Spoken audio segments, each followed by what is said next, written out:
আমাদের মাঝে একটা ভুল প্রথা আছে। আমরা মনে করে থাকি এই আশুরার তাৎপর্যের ইতিহাসের সূচনা হয়েছে প্রিয় নবীজির দৌহিত্র, জান্নাতের যুবকদের সর্দার সাইয়্যিদিনা আলী কারামাল্লাহু ওয়াজহা এর কলিজার টুকরা সাইয়্যিদিনা ফাতেমা রাদিয়াল্লাহু তাআলা আনহা এর নয়নমণি হযরত হুসাইন রাদিয়াল্লাহু তাআলা আনহুকে কুখ্যাত সন্ত্রাসী দল ইয়াজিদ বাহিনী বর্তমান ইরানস্থ কারবালার প্রান্তরে নির্মমভাবে শহীদ করা হয়েছে। সেই শাহাদাতের মাধ্যমে আশুরার তাৎপর্যের ইতিহাসের সূচনা হয়েছে, এটা আমরা মনে করে থাকি। প্রিয় হাজরিন, আজকে আমরা আলোচনা করব ইসলামী ইতিহাসে এক গুরুত্বপূর্ণ অধ্যায় আশুরা। এটা শুধু মুসলিম জাতির জন্য নয়, বরং গোটা মানব জাতির জন্য এক চিরস্মরণীয় ও বেদনাদায়ক দিবস। আশুরা শব্দটি আশারা বা আশিরুন থেকে নির্গত হয়েছে। অর্থ হলো 10। মুহররম মাসের 10ম তারিখকেই আশুরা বলা হয়। মুহররম মাস সহ আরও 3টি মাস আসে, যেটাকে কোরআনের পরিভাষায় মিনহা আরবাতুন হুরুম বলে সম্বোধন করা হয়েছে। আল্লাহ তাআলা সূরাতুত তাওবা এর 36 নং আয়াতের মধ্যে বলছেন,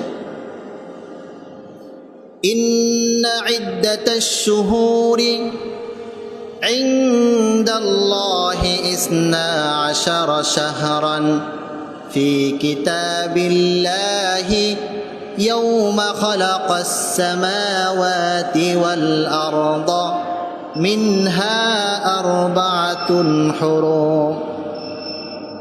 আল্লাহ তাআলা বলেন, নিশ্চয়ই আল্লাহ তাআলার বিধান ও গণনা মতে মাস হলো 12টি।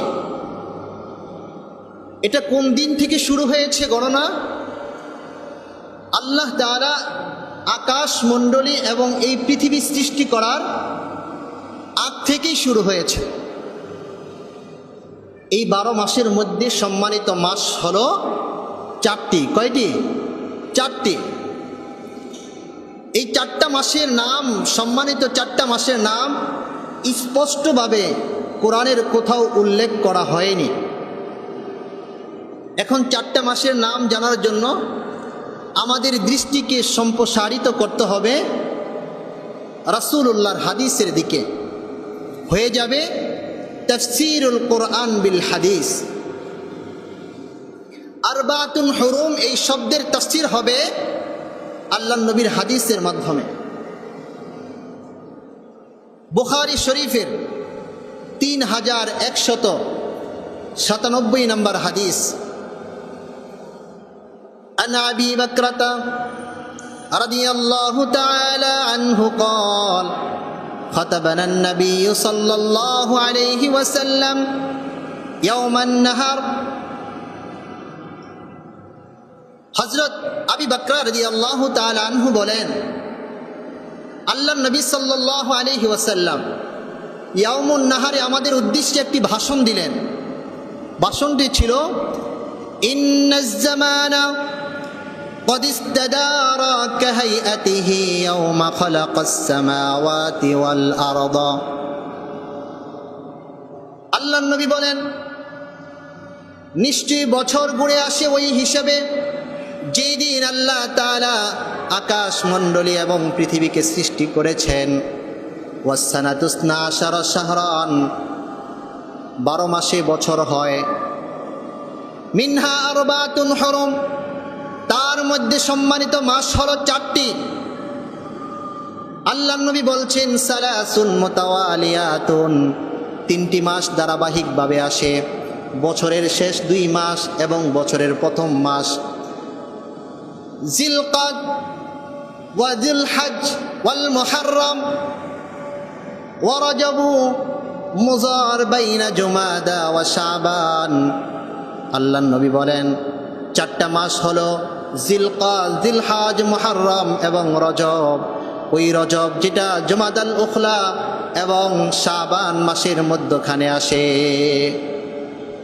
তাহলে আমরা বুঝতে পারলাম আল্লাহ যে বলেছেন আরবাতুন হুরুম, চারটি মাস সম্মানিত, সেই চারটি মাস কি, নাম কি? আল্লাহ নবীর হাদিসের মাধ্যমে জিলকাদ, জিলহজ, মুহররম, রজব।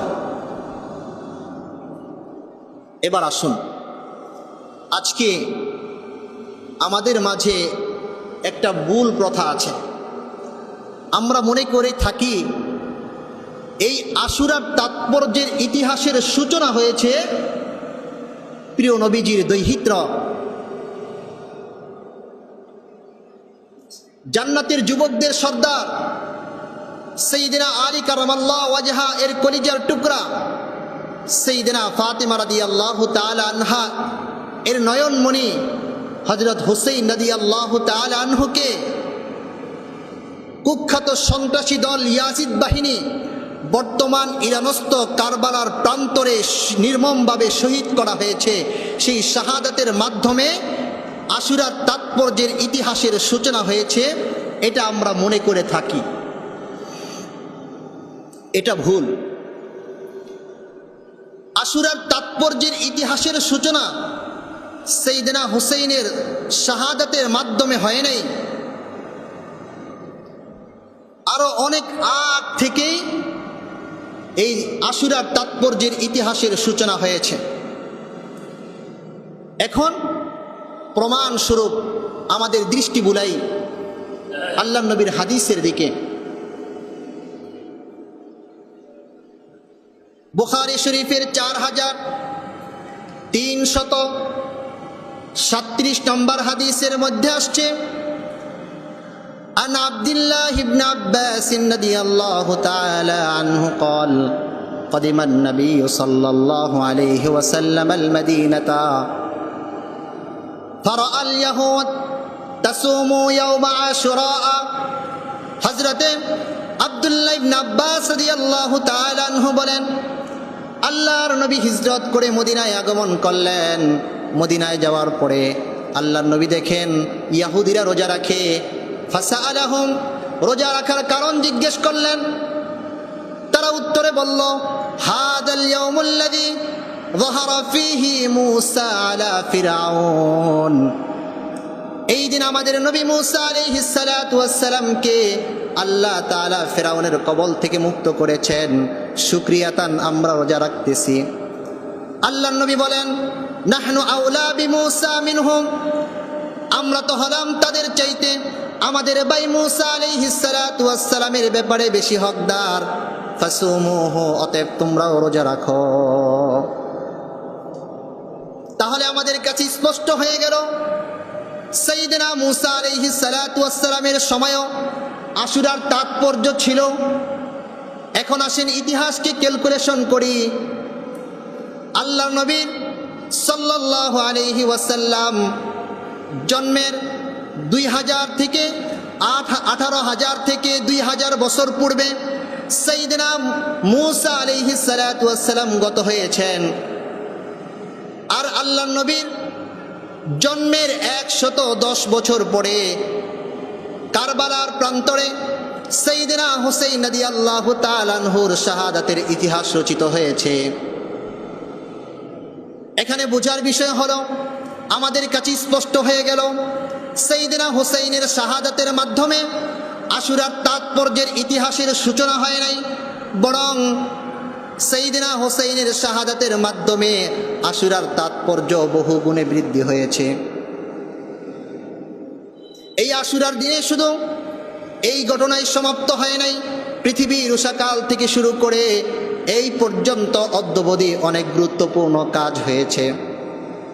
যেমন পৃথিবীর ইতিহাসের সর্বপ্রথম মানব সাইয়্যিদিনা আদম আলাইহিস সালাতু ওয়াস সালাম, আল্লাহ রাব্বুল আলামিন সাইয়্যিদিনা আদম আলাইহিস সালাতু ওয়াস সালামকে সৃষ্টি করে জান্নাতের মধ্যে রেখে দিয়েছিলেন।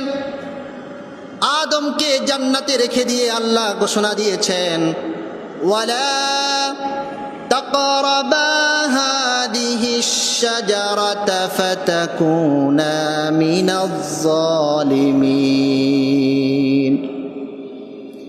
আল্লাহ রাব্বুল আলামিন সাইয়েদনা আদমকে বলেছিলেন, এ আদম, এই গাছের ফল ভক্ষণ করা তো দূরের কথা, এই গাছের নিকটও তুমি যাবে না।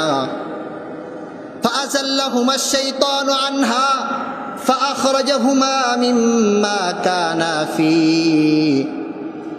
শয়তান আমাদের পিতা সাইয়েদনা আদমকে প্ররোচনা দিয়ে ওই গাছের ফল ভক্ষণ করিয়েছিলেন, আল্লাহ জান্নাত থেকে বের করে দিয়েছেন।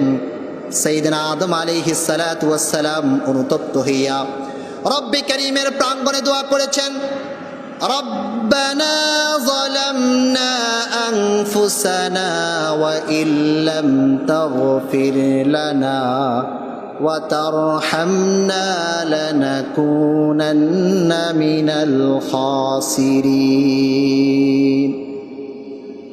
গুনাহোं का किश्ती डुबा दे खुदाया, तो दरियाए रहमत बहा दे खुदाया। अल्लाहु আকবার। সাইয়েদনা আদম আলাইহিস সালাতু ওয়াস সালাম আল্লাহর কাছে দোয়া করেছেন, ও মালিক, নিজের নফসের উপর জুলুম করে ফেলেছি, এখন যদি আপনি দয়া এবং ক্ষমা না করেন তাহলে আমি ক্ষতিগ্রস্ত হয়ে যাব।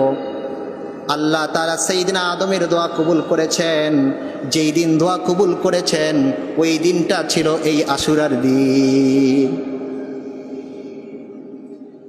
সাইয়েদনা নূহ আলাইহিস সালাতু ওয়াস সালাম, যাকে দ্বিতীয় আদম বলা হয়, নূহ আলাইহিস সালাতু ওয়াস সালামের সময়ে পুরা পৃথিবী প্লাবনে ভরপুর হয়ে গিয়েছিল, পানিতে ভরপুর হয়ে গিয়েছিল।